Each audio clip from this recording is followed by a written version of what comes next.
नमस्कार दोस्तों, स्वागत है आपका अपना चैनल द हिंदी क्लासेज में। आज हम करेंगे तुम कब जाओगे अतिथि, कक्षा 9 स्पर्श भाग 1 का चैप्टर। तो इस चैप्टर में लेखक ने ऐसे व्यक्ति की मनोदशा का वर्णन किया है जिसके घर में अतिथि आ तो गया है लेकिन जाने का नाम ही नहीं ले रहा है। वह अतिथि की आवभगत कर करके थक गया है। बंदा उसको हर तरह से हिंट दे रहा है कि भैया जाओ, हम थक गए हैं तुम्हारी शक्ल देख देख कर, अब तो तुम चले जाओ यहाँ से। लेकिन वो अतिथि है कि टस से मस होने का नाम नहीं ले रहा है। वो उसको बोल तो नहीं पा रहा है अतिथि को, लेकिन मन ही मन कुढ़ता जा रहा है, सोचता जा रहा है कि क्या होगा, कैसे होगा, कब जाएगा अतिथि। तो इन्हीं सब बातों को लेखक ने बहुत ही व्यंग्यात्मक तरीके से इस पाठ में व्यक्त किया है। तो आइए चलते हैं इस पाठ की तरफ।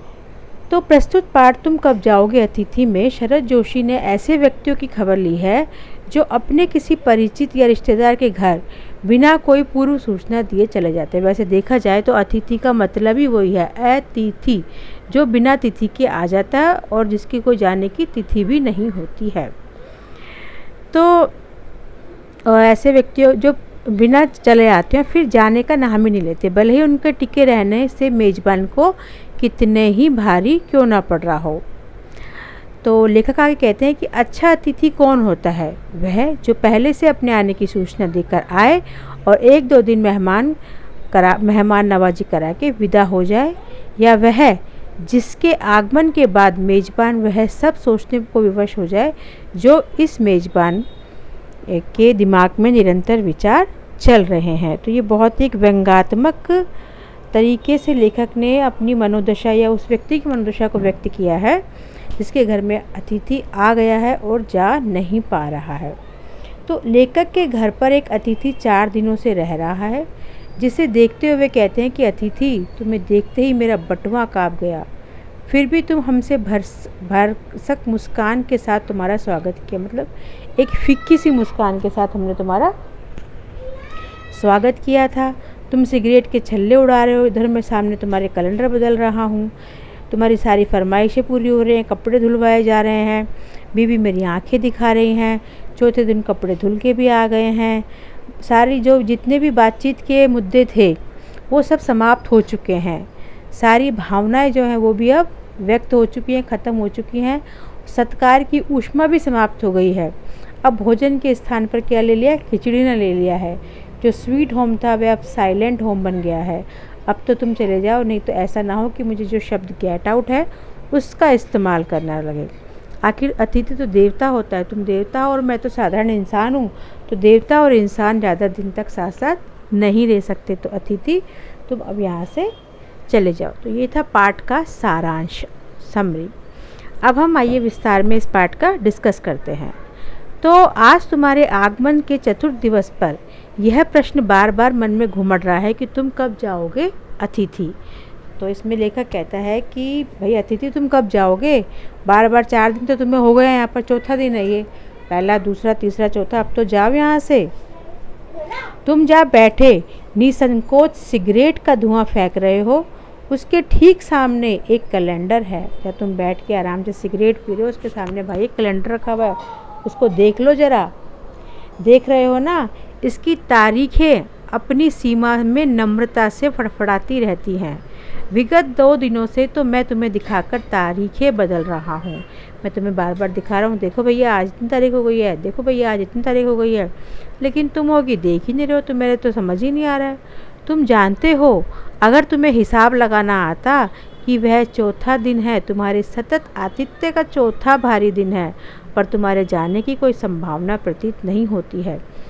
लेखक अतिथि को सामने नहीं बोल रहा है, उसके मन में ये सब बातें चल रही हैं, मन मन में सोच रहा है ये सब।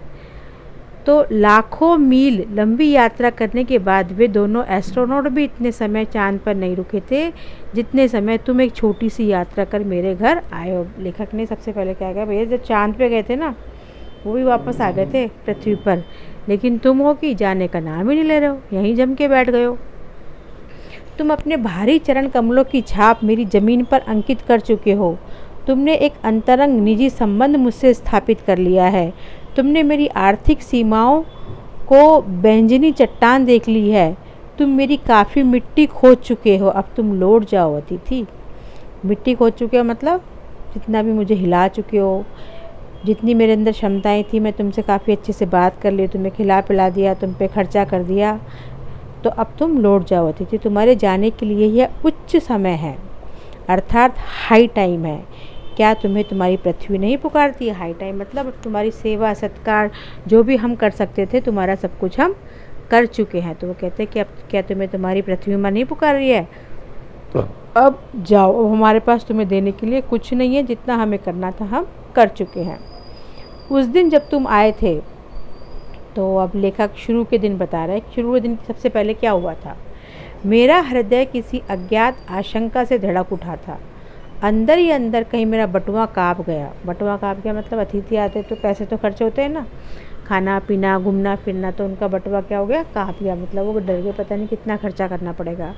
उसके बावजूद एक स्नेह भीगी मुस्कुराहट के साथ तुमसे गले मिला था और मेरी पत्नी ने तुम्हें सादर नमस्ते की थी।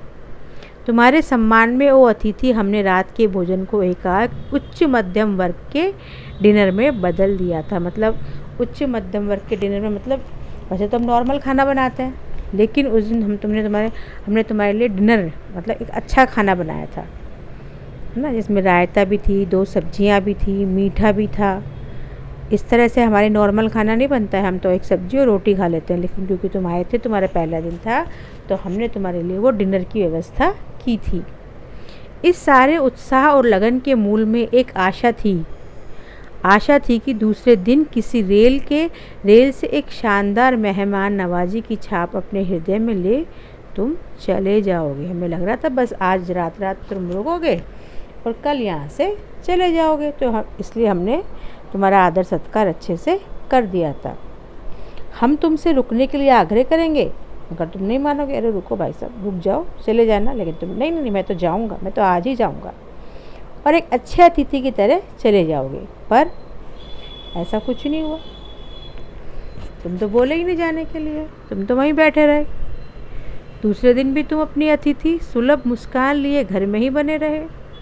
हमने अपनी पीड़ा पी ली और प्रसन्न बने रहे। तुम्हारे सामने फिर भी हम दिखावा कर रहे हैं खुश होने का, प्रसन्नता झलक रही है हमारे चेहरे से, अंदर से हम सुलग रहे हैं, ऊपर से हमारी प्रसन्नता दिख रही है।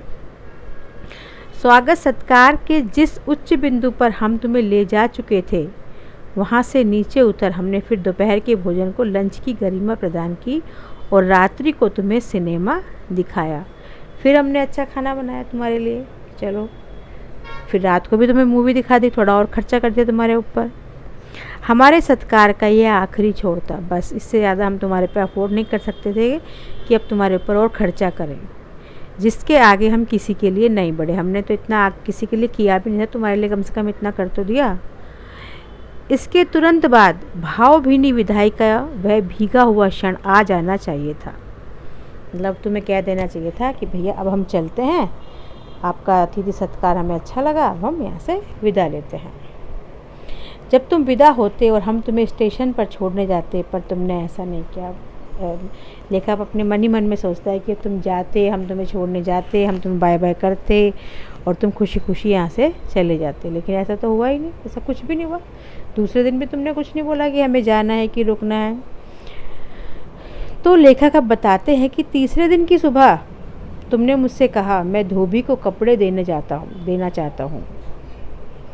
यह आघात अप्रत्याशित था और इसकी चोट मार्मिक थी। हमें तो ऐसा लगा ही नहीं था कि लेखक कहते हैं कि उनको बिल्कुल भी एहसास नहीं था इस चीज़ का कि इस तरह से भी कोई कह सकता है कि कपड़े देने, भैया अपने घर जाओ वहीं धो लेना।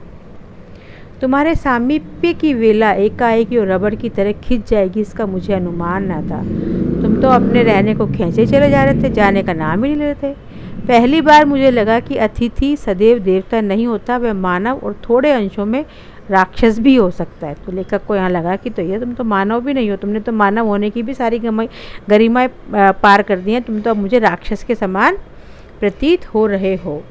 किसी लॉन्ड्री पर दे देते हैं, जल्दी धुल जाएंगे। मैंने कहा मन ही मन, एक विश्वास पड़ रहा था कि तुम्हें जल्दी जाना है। तो उसको लगा कि अच्छा जल्दी धुलवाना चाहता है, मतलब वो अब जाना चाहते हैं यहाँ से। कहाँ है लॉन्ड्री, चलो चलते हैं, मैंने कहा और अपनी सहज बनियान पर औपचारिक कुर्ता डालने लगा। कहाँ जा रहे हो? पत्नी ने पूछा। मैं बस जा ही रहा था तो पीछे पत्नी जी की आवाज़ आई, कहाँ जा रहे हो? इनके कपड़े लॉन्ड्री पर देने हैं, मैंने कहा।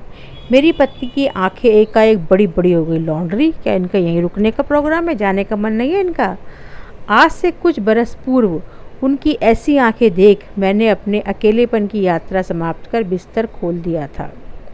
पर अब जब वे ही आंखें बड़ी होती हैं तो मन छोटा होने लगता है। वे इस आशंका और भय से बड़ी हुई थी कि अतिथि अधिक दिनों ठहरेगा। अब वो बेचारी डर गई कि पता नहीं क्या होने वाला है, तो जाने का नाम ही नहीं ले रहा है। और आशंका निर्मूल नहीं थी। अतिथि तुम जा नहीं रहे, लॉन्ड्री पर दिए कपड़े धुलकर आ गए और तुम यहीं हो। तुम्हारे भरकम शरीर से सलवटे पड़ी चादर बदली जा चुकी हैं, तुम यहीं हो। अब तो हमने चद्दर भी धो दी कि अब तो तुम जाओ, लेकिन नहीं, तुम तो जा ही नहीं रहे हो। तो यहाँ पर जो लेखक हैं वो बताना चाह रहे हैं कि अब उनकी जो मुस्कुराहट थी उनको देख कर के, जो तुरंत वो हंस पड़े थे, अब वो धीरे धीरे मुस्कुराहट क्या हो गई है, छोटी होने लगी है, फीकी पड़ने लगी है। और अब चौथे दिन तो बिल्कुल लुप्ती हो गई है। अब तो उनको देख के मुस्कुराने का मन भी नहीं कर रहा था। अब जिस दिन अतिथि घर में शुरू वाले दिन आते हैं तो बड़े ठहाके लगते हैं, उस कमरे का माहौल ही अलग हो जाता है, वाइब्रेशन ही अलग हो जाती है। पुरानी बातें याद करते हैं, राजनीति की बातें याद करती हैं, अच्छी बुरी, इधर की उधर की, पुरानी, हर तरह की बातचीत होती है।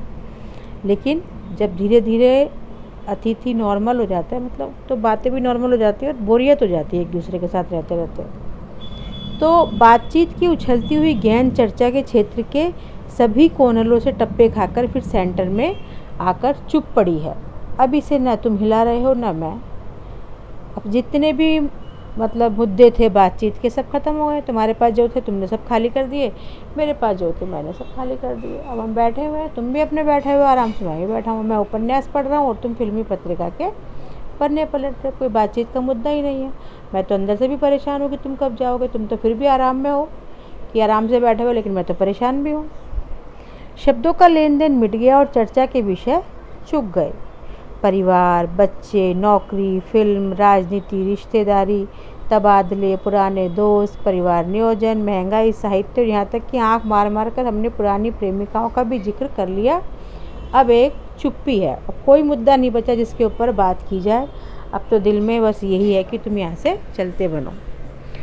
सौहार्द अब शने शने बोरियत में रूपांतरित हो रहा था। पहले दिन तुम आए थे तो बड़ा अच्छा लग रहा था, बड़े खुश थे, तुम्हें देख के बड़ी सी मुस्कुराहट आ रही थी। और अब तुम्हें देख के अंदर से डर लग रहा है, बटुआ बोर हो रहा है, बटुआ हिल रहा है, हमारा काँप रहा है। भावनाएं गालियों का स्वरूप ग्रहण कर रही है। और अब तो स्थिति ये आ गई है कि जो पहले सौहार्द की भावना आ रही थी, अब दिल से गालियाँ निकलने लग गई हैं। पर तुम जा ही नहीं रहे हो। किस अदृश्य गोंद से तुम्हारा व्यक्तित्व यहाँ चिपक गया? क्या तुम्हें अच्छा लग गया कि तुम्हें यहाँ से जाने का मन ही नहीं कर रहा है? मैं इस भेद को सहपरिवार नहीं समझ पा रहा हूँ। वो कह रहा है कि मुझे तो समझ ही नहीं आ रहा कि तुम्हें यहाँ ऐसा अच्छा लग क्या रहा है, क्यों यहाँ जम के बैठ गए हो, किसने तुम्हें यहाँ पकड़ के रखा हुआ है? बार बार ये प्रश्न उठ रहा है, तुम कब जाओगे अतिथि? तो लेखक ये कहते हैं कि मुझे बार बार यही लग रहा है कि तुम कब जाओगे, तुम कब जाओगे। कल पत्नी ने धीरे से पूछा था, कल लेखक की पत्नी ने उनके पास आई और धीरे से पूछा, कब तक टिकेंगे ये? मैंने कंधे उठकर कहा, अरे क्या कह सकता हूँ भाई, मुझे क्या पता, मैं तो आज खिचड़ी बना रही हूँ, हल्की रहेगी, बनाओ। सत्कार की ऊष्मा समाप्त हो रही थी। जो हमने पहले दिन सत्कार किया था, सब्जी बनाई, सूखी सब्जी बनाई और 2 सब्जियां बनाई, रोटी बनाई, मीठा बनाया, अब हम किस पे आ गए? खिचड़ी पे आ गए। तो लेखक कहते हैं कि जो सत्कार की ऊष्मा थी, जो एक गर्माहट थी, वो अब ख़त्म हो गई है। डिनर से चले थे, खिचड़ी पर आ गए हैं। अब भी अगर तुम अपने बिस्तर की गोलाकार रूप नहीं प्रदान करते हो तो हमें उपवास तक जाना पड़ेगा। अब भी अगर तुम नहीं जाते हो, गोलाकार मतलब उसकी फोल्ड नहीं करते हो, मतलब जाने की तैयारी नहीं करते हो, तो अब हमें क्या करना पड़ेगा? एक दिन का उपवास ही करना पड़ेगा। तुम्हारे मेरे संबंध एक संक्रमण के दौर से गुजर रहे हैं। अब तो स्थिति ये हो गई है लेखक की कि अब उनको आपस में बैठना भी अच्छा नहीं लग रहा है। तुम्हारे जाने का यह चरम क्षण है, तुम जाओ ना अतिथि। वो कहते हैं कि बस अब भैया जाओ, बहुत सेवा सत्कार हो गया, अब मैं भी तुम्हें देख देख के बोर हो गया हूँ, अब तुम जाओ यहाँ से। तुम्हें यहाँ अच्छा लग रहा है ना, मैं जानता हूँ, दूसरों के यहाँ अच्छा ही लगता है। वो अपने मन ही मन में सोच रहे, अच्छा तुम्हें अच्छा लग रहा होगा। दूसरे के यहाँ जाते तो अच्छा ही लगता है, आराम से बैठो, कोई टेंशन नहीं। अगर बस चलता तो सभी लोग दूसरों के यहाँ रहते, पर ऐसा नहीं हो सकता। अपने घर की महत्ता के गीत इसी कारण गाए गए हैं। होम को इसी कारण स्वीट होम कहा गया है कि लोग दूसरों के होम की स्वीटनेस को काटने ना दौड़ें। तुम्हें यह अच्छा लग रहा है, पर सोचो प्रिय कि शराफत की कोई चीज़ होती है और गेट आउट भी एक वाक्य है जो बोला जा सकता है। अब तो भैया ये हद आ गई है कि मुझे गेट आउट ही बोलना पड़ेगा, तुम तो जाने का नाम ही नहीं ले रहे हो। तो अब जो हमारे लेखक है वो कहते हैं कि अपने खराटों से एक और रात गुंजायमान करने के बाद कल जो किरण तुम्हारे बिस्तर पर आएगी वह तुम्हारे यहाँ आगमन के बाद 5वें सूर्य की परिचित किरण होगी। कि कल तुम्हारा यहाँ 5वां दिन होगा। आशा है वह तुम्हें चूमेंगी और तुम घर लौटने का सम्मानपूर्वक निर्णय ले लोगे। मेरी सहनशीलता की यह अंतिम सुबह होगी। अब लेखक कह रहा है कि भैया अब तो चले जाओ, ऐसा ना हो कि मैं तुम्हें अब गेट आउट ही बोल दूं कि तुम यहाँ से अपने बोरिया बिस्तर उठाओ और चलते बनो। अब मेरा पेशेंस लेवल जो है वो ख़त्म हो रहा है, उसके बाद मैं स्टैंड नहीं कर सकूँगा, मैं नहीं खड़ा हो पाऊँगा भैया। इतने दिनों के बाद मैं लड़खड़ा जाऊँगा, मैं गिर जाऊँगा, बेहोश हो जाऊँगा, चक्कर आ जाएंगे मुझे। मेरे अतिथि, मैं जानता हूँ कि अतिथि देवता होता है, पर आखिर मैं भी मनुष्य हूँ भाई। तुम देवता हो, मैं मनुष्य हूँ, और देवता और मनुष्य एक साथ नहीं रह सकते हैं। देवता दर्शन देने आते हैं और दर्शन देके लौट जाते हैं। तुम भी लौट जाओ अतिथि, इसी में तुम्हारा देवत्व सुरक्षित रहेगा। तुम चले जाओ, इसी में तुम्हारा मान सम्मान बना रहेगा। कहीं ऐसा ना हो कि मैं तुम्हें गेट आउट बोल के धक्के दे के बाहर निकाल दूँ। यह मनुष्य अपनी वाली पर उतरे उससे पूर्व तुम लौट जाओ। उफ, तुम कब जाओगे अतिथि। तो ये एक वो मनोभावना व्यक्त की थी लेखक ने कि जब अतिथि ज़्यादा दिन तक किसी के यहाँ रुक जाते हैं तो किस तरह की स्थिति हो जाती है। ये बहुत ही अच्छे तरीके से लेखक ने चित्रण किया था कि अतिथि तुम कब जाओगे। सारी भावनाएं ख़त्म हो गई, सारे विचार ख़त्म हो गए, सारी बातें ख़त्म हो गई। अब तो कहने सुनने के लिए भी कुछ नहीं बचा। यहाँ तक कि लेखक की मनोस्थिति थी ये हो गई थी कि वो तो अब कह रहे थे कि मुझे ऐसा ना हो कि ज़बरदस्ती में मुझे गेट आउट ही बोलना पड़ जाए। तो ये बहुत ही रोचक कहानी थी और लेखक में इसमें बहुत अच्छी तरीके से अपने मन के भावों को प्रकट किया है। तो आइए अब हम कुछ इसके प्रश्न उत्तर को डिस्कस कर लेते हैं। तो है सबसे पहले मौखिक है, देखते क्या है ये। अतिथि कितने दिनों से लेखक के घर में रह रहा था। जैसा कि हमने पढ़ा था, अतिथि 4 दिनों से लेखक के घर में रह रहा था। कैलेंडर की तारीखें किस तरह फड़फड़ा रही थी। तो कैलेंडर की तारीखें अपनी सीमा में नम्रता से फड़फड़ा रही थी, मानो वे भी अतिथि को बता रही थी कि तुम्हें यहाँ आए 2-3 दिन बीत चुके हैं। पति पत्नी ने मेहमान का स्वागत कैसे किया। जैसा कि हमने देखा था अभी चैप्टर में कि पति पत्नी ने मेहमान का स्वागत बड़ी प्रसन्नतापूर्वक किया, गर्मजोशी के साथ किया, गले लगाया और सादर नमस्ते भी किया था। अब लेखक कहते हैं कि दोपहर के भोजन को कौन सी गरिमा प्रदान की गई थी। कौन सी गरिमा, गरिमा मतलब किस तरह का बनाया गया था दोपहर का भोजन। तो दोपहर को भोजन की लंच की गरिमा प्रदान की गई थी, मतलब बहुत अच्छे से उसको तैयार किया गया था। तीसरे दिन सुबह अतिथि ने क्या कहा। तीसरे दिन अतिथि ने क्या कहा था, जैसा कि हमने पढ़ा था। बताइए आप कमेंट्स बॉक्स में आकर कैसा लगता है आपको, क्या कहा था अतिथि ने। अतिथि ने तीसरे दिन कहा था कि वह कपड़े धोबी को देना चाहता है। सत्कार की ऊष्मा समाप्त होने पर क्या हुआ। तो जैसा कि हमने पढ़ा था ऊपर, सत्कार की ऊष्मा समाप्त होने पर लेखक उच्च मध्यवर्गीय डिनर से खिचड़ी पर आ गया। यदि इसके बाद भी अतिथि नहीं जाता तो किस पे आ जाते वो, अब उपवास पे आने की तैयारी कर रहे थे कि भैया हो गया, बस बहुत हो गया, अब यहाँ से चले जाओ। तो इसके बाद है कि निम्नलिखित प्रश्नों के उत्तर 25 से 30 शब्दों में लिखिए, है ना। तो सबसे पहला प्रश्न है, लेखक अतिथि को कैसी विदाई देना चाहते थे। जैसा कि हमने पढ़ा था अभी ऊपर के चैप्टर में कि जो लेखक है वो अपने अतिथि को भावभीनी विदाई देना चाहते थे, मतलब स्वीटनेस के साथ, प्यार के साथ। वह चाहता था कि अतिथि को छोड़ने के लिए रेलवे स्टेशन तक जाया जाए, उसे बार बार रुकने का आग्रह किया जाए किंतु वह ना रुके और चले जाए। तो ये होती है भावभीनी विदाई, हम उनको रोके और वो ना रुके और प्यार से चले जाएं। तो अब है दूसरा क्वेश्चन है, पाठ में आए निम्नलिखित कथनों की व्याख्या कीजिए। अंदर ही अंदर कहीं मेरा बटुआ काँप गया। जैसा कि हमने पढ़ा था अभी कि लेखक का बटुआ काँप गया था अंदर ही अंदर। क्यों काँप गया था? क्योंकि बिना सूचना दिए अतिथि को आया देख लेखक परेशान हो गया। वह सोचने लगा कि अतिथि की आवभगत में उसे अतिरिक्त खर्च करना पड़ेगा, जो उसकी जेब के लिए भारी पड़ने वाला है। अब कोई सूचना देकर आए तो उसके लिए हम पहले से मैनेज कर सकते हैं कि भाई वो आने वाला है, तो उसकी व्यवस्था कर लेते हैं। लेकिन वो क्योंकि बिना सूचना दिए वो आ गया था, तो इसलिए लेखक का बटुआ जो है वो काँप गया था और लेखक सोचने लग गया था कि भैया अब क्या होने वाला है। तो जैसा कि हमने पढ़ा था कि लेखक घबरा ही गया था। अब है तीसरा प्रश्न कि लोग दूसरे के होम को स्वीटनेस को काटने न दौड़ें। क्या मतलब होता है इसका? कि लोग, तो दोस्तों हम कह रहे थे कि दूसरा प्रश्न है, क्या अतिथि सदैव देवता नहीं होता, वह मानव और थोड़े अंशों में राक्षस भी हो सकता है? क्या मतलब है इसका? जैसा कि हमने पढ़ा था कि अतिथि जो देवता कब तक होता है, जब वो 1-2 दिन रुकता है ना। 1-2 दिन रुकता है, उसका खूब अच्छे से आदर सत्कार होता है, लोग उसका प्यार से सम्मान देते हैं। लेकिन राक्षस रूप कब बन जाता है उसका? जब वो जाने का नाम ही नहीं लेता और वो बैठा ही रहता है और वो सुनता ही नहीं है, उसके सामने तिथियाँ पलटते रहो लेकिन वो जाता ही नहीं है। तो फिर जो मेज़बान होता है वो उसको राक्षस का रूप दिखाई देता है। तो इसका हमें आंसर इस तरह से लिखते हैं कि अतिथि देवता होता है, पर अपना देवत्व बनाए रखकर यदि अतिथि अगले दिन वापस नहीं जाता और मेज़बान के लिए पीड़ा का कारण बनने लगता है, तो मनुष्य न रहकर राक्षस बन नज़र आने लगता है। देवता कभी किसी के दुख का कारण नहीं बनते हैं, लेकिन जब अतिथि ज़्यादा दिनों तक रह जाता है तो वो दूसरे के दुख का कारण बन जाता है। उसके बाद तीसरा क्वेश्चन है, लोग दूसरे के होम को स्वीटनेस को काटने न दौड़े। जब अतिथि आकर समय से नहीं लौटते हैं तो मेज़बान के परिवार में अशांति बढ़ने लगती है, उस परिवार का चैन खत्म हो जाता है, पारिवारिक समरसता कम होती है और अतिथि का ठहरना बुरा लगने लगता है। प्रश्न नंबर 4 है, मेरी सहनशीलता की वह अंतिम सुबह थी। अब लेखक, पहला दिन हो गया, दूसरा दिन हो गया, तीसरा दिन हो गया, चौथा दिन हो गया। अब लेखक कहता है कि अब मैं सहन नहीं कर सकता हूँ, अतिथि अब तुम जाओ, अब हमने तुम्हारा पूरा आदर सत्कार कर दिया, मूवी दिखा दी, तुम्हें अच्छे से डिनर करा दिया, अब तुम यहाँ से जाओ। मतलब अब मैं, ऐसा ना हो कि एक शब्द होता है गेट आउट, वह बोलकर मैं तुम्हें भगाऊँ।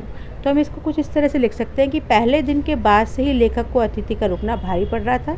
दूसरा तीसरा दिन तो जैसे जैसे बीत गया, पर अगले दिन वह सोचने लगा कि यदि अतिथि 5वें दिन तक रुका तो उसे गेट आउट कहना पड़ेगा। प्रश्न नंबर 5 है, एक देवता और एक मनुष्य अधिक देर साथ नहीं रह सकते। इसमें क्या कहना चाहता है लेखक? इसका मतलब ये है कि जो अतिथि होता है उसका सत्कार देवताओं की तरह करना पड़ता है। मतलब अच्छे से खाना खिलाओ, उनकी देखभाल करो, उनको घुमाओ फिराओ। तो कहता है, लेखक ये कहना चाह रहा होगा कि देवता और मनुष्य एक साथ नहीं रह सकते भैया, तुम जाओ, अब अपना देवत्व बनाए रखो, दर्शन देने आए थे, दर्शन दो और चलते बनो।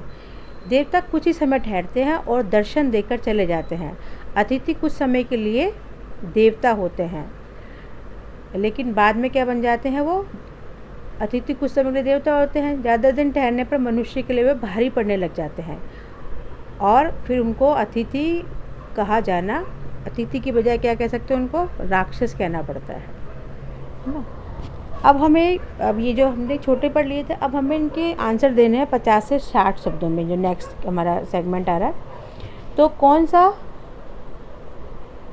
आघात अप्रत्याशित था और उसका लेखक पर क्या प्रभाव पड़ा? जैसा कि हमने प्रश्न नंबर पढ़ा तो हमने देखा था कि कौन सा आघात, अतिथि के आने का आघात ही था, उसको अप्रत्याशित, क्यों बिना सूचना दिए हुए अतिथि आ गया था, इसलिए लेखक को थोड़ा सा आघात लगा था। तो इसको हम किस तरह से लिख सकते हैं कि तीसरे दिन मेहमान का यह कहना कि वह धोबी के कपड़े धुलवाना चाहता है एक अप्रत्याशित आघात था। यह फरमाइश एक ऐसी चोट के समान थी जिसकी लेखक ने आशा नहीं की थी। इस चोट का लेखक पर यह प्रभाव पड़ा कि वह अतिथि को राक्षस की तरह मानने लगा। उसके मन में अतिथि के प्रति सम्मान की बजाय बोरियत, बोझिलता और तिरस्कार की भावना आने लगी। वह चाहने लगा कि वह अतिथि इसी समय यहाँ से चला जाए। प्रश्न नंबर 2 है, संबंधों की संक्रमणता के दौर से गुजरना। इस पंक्ति से आप क्या समझते हैं? विस्तार से लिखिए। क्या लगता है दोस्तों, क्या मतलब है इसका? संबंधों का संक्रमण से गुजरना। जैसे हमें कोई बीमारी हो जाती है, संक्रमण हो गया तो हम क्या हो जाते हैं? नीरस हो जाते हैं, बोझिल हो जाते हैं, हमारे वार्मनेस ख़त्म हो जाती है, एक जो हमारी एनर्जी लेवल है वो ख़त्म हो जाती है। इसी तरह से जो संबंधों में संक्रमणता आ जाती है, मतलब संबंधों में मनमुटाव आ जाता है या संबंधों में रमणीयता या प्यार ख़त्म हो जाता है तो उसको बोलते हैं हम संबंधों का संक्रमण के दौर से गुजर रहा। तो इसको हम पाठ के संदर्भ में इस तरह से बता सकते हैं कि संबंधों का संक्रमण दौर से गुजरने का आशय संबंधों में बदलाव आना। इस अवस्था में कोई वस्तु अपना मूल स्वरूप खो बैठती है और कोई दूसरा रूप ही अख्तियार कर लेती है। संबंधों में क्या होना चाहिए, आपस में सम्मान होना चाहिए, प्यार होना चाहिए, लेकिन जब संक्रमण आ जाता है संबंधों में तो वो चीज़ ख़त्म हो जाती है। लेखक के घर आया अतिथि जब 3 दिन से अधिक समय रुक गया तो ऐसी स्थिति उत्पन्न हो गई। लेखक ने उसके अनेकानेक विषयों पर बातें करके विषय का ही अभाव बना लिया था। इससे चुप्पी की स्थिति बन गई थी जो बोरियत लगने लगी थी। इस प्रकार उत्साहजनक संबंध बदलकर अब बोरियत में बदलने लगे थे। प्रश्न नंबर 3 है, जब अतिथि 4 दिन तक नहीं गया तो लेखक के व्यवहार में क्या क्या परिवर्तन आए। जैसा कि हमने पढ़ा था अभी, पहले दिन अच्छे से स्वाद सत्कार हुआ, दूसरे दिन क्या हुआ, जब चौथे दिन भी लेखक वो अतिथि नहीं गया तो जब अतिथि 4 दिन के बाद भी घर से नहीं टला तो लेखक के व्यवहार में कौन कौन से परिवर्तन आए। हमने देखा कि उसने अतिथि के साथ मुस्कुराकर बात करना छोड़ दिया, मुस्कान फीकी हो गई, बातचीत भी बंद हो गई थी क्योंकि बातचीत के सारे मुद्दों पर वो डिस्कस कर चुके थे, उनके पास कोई मुद्दा बचा ही नहीं था। शानदार भोजन की बजाय खिचड़ी बनवाना शुरू कर दी थी। वह अतिथि को गेट आउट तक कहने को तैयार हो गए थे, मतलब उनके मन में ऐसे भाव आ रहे थे कि एक शब्द जो गेट आउट होता है ना वो बोल के मैं इसको यहाँ से भगा दूँ। उसके मन में प्रेमपूर्ण भावनाओं की जगह गालियाँ आने लगी थी। तो दोस्तों यह था हमारा आज का चैप्टर कब जाओगे तुम अतिथि। इस चैप्टर से संबंधित अगर आपको कोई और प्रश्न पूछना है तो आप प्लीज़ कमेंट बॉक्स में आइए और अपनी राय दीजिए, आपको चैप्टर कैसा लगा और आगे आप किस चैप्टर के बारे में डिस्कस करना चाहते हैं तो आप बता सकते हैं। ओके दोस्तों, थैंक यू।